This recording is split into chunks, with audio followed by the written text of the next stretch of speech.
Hey, detective, thanks for agreeing to help me figure out this case. The victim, although I hate to call him that, is my beloved ex husband. His legal name was Sam Peterson, but his close friends and fans called him by his rodeo clown name, Patches.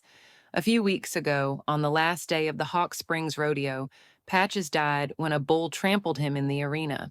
His death was an awful shock, and I'd bet dollars to donuts it was no accident. Patches is usually a real pro, but that night he looked pretty out of it. I can say for certain that Patches didn't use drugs and never hit the bottle on the job, so something else fishy must have been going on.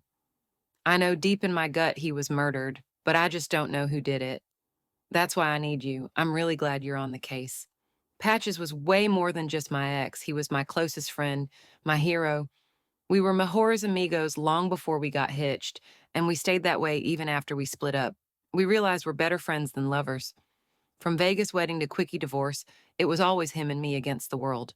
Regardless, he was my family no matter what, and that's why I won over it to him to make this right. I'm hoping you can help me learn what really happened to Patches.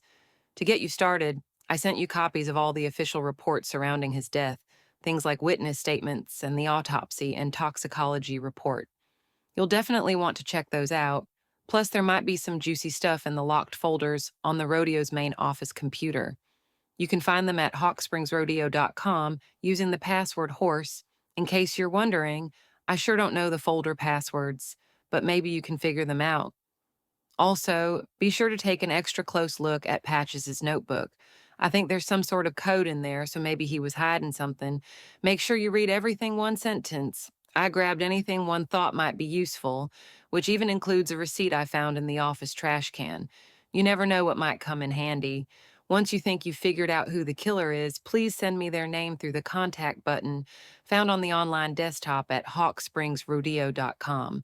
I'm counting on you to get the truth about Patch's death for all of us who loved him dearly. Gracias, Rosario Garcia, County Fairgrounds, Hawk Springs, WW.